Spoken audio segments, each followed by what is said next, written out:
जय श्री राम दोस्तों। ये हमारे महाराज जी हैं, चंद्रांशु जी महाराज, जो पूरे विश्व विख्यात हैं कथावाचक के रूप में, और इन्होंने अयोध्या की धरती पे कदम रखा है। तो आइए जानते हैं इनसे कि अयोध्या आने के बाद ये जो 500 सालों के बाद जो श्री राम लल्ला की जो प्राण प्रतिष्ठा की जा रही है, उसमें इनका क्या कहना है, थोड़ा इनसे जानते हैं। जी महाराज जी। जय श्री राम। पहले तो बहुत बहुत साधुवाद, धन्यवाद। अमित भैया, प्रिंस भैया भी साथ में हमारे हैं। एक बार सामने आ जाओ थोड़ा प्रिंस। ये भी बिहार से आकर के यहाँ पर सेवा दे रहा भाई है हमारा। तो 500 सालों, 525 साल का लगभग रक्त रंजित इतिहास अयोध्या का है।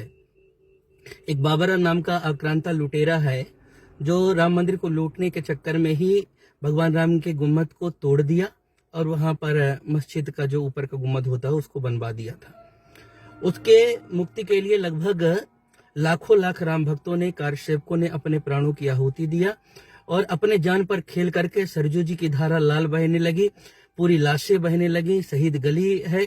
और लगातार फिर भी कहीं राम भक्त, भगवान के भक्त हार नहीं माने, उनका समर्पण नहीं रुका, आंदोलन करते रहे।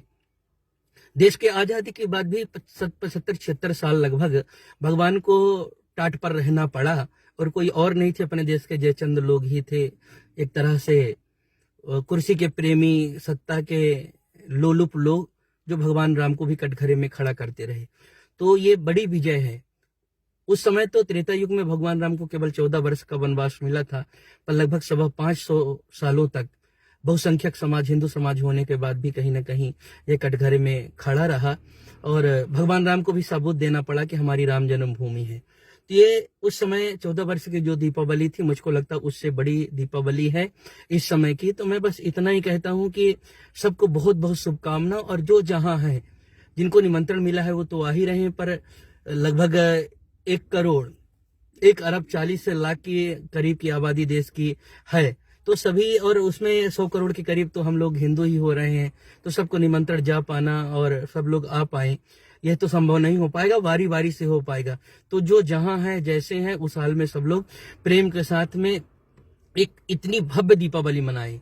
जो नवंबर की दीपावली होती है, दीपोत्सव तो होता ही है, पर यह भी एक ऐसा दीपोत्सव हो कि कोई गलियां, कोई चौबारा, पूरा देश ही नहीं पूरे विश्व में जहां भी राम को मानने वाले लोग हैं वो जगह खाली नहीं रहना चाहिए। एक इतनी बड़ी दीपावली हो, जैसे 15 अगस्त 26 जनवरी महत्वपूर्ण है, सांस्कृतिक लड़ाई का सबसे बड़ा विजय का समय यह आज 22 जनवरी बनने जा रहा है। तो हम लोग सब सम्मिलित हों और राष्ट्र पुरुष भगवान राम के पावन जन्मभूमि भव्य जब अपने मंगल भवन में विराजें, तो राम मंदिर में विराजते समय, प्राण प्रतिष्ठा के समय में हम सब घर घर में उस प्राण प्रतिष्ठा में अपने मन के द्वारा, कर्मों के द्वारा, वचन के द्वारा सम्मिलित हों और जहां है वहीं एक खुशियां मनाएं। और मन से, तन से ना हो पाए तो मन से ही सही, सब लोग एक साथ में सब राम मंदिर के प्राण प्रतिष्ठा में सम्मिलित हों। यही सबके लिए संदेश है। जय श्री राम।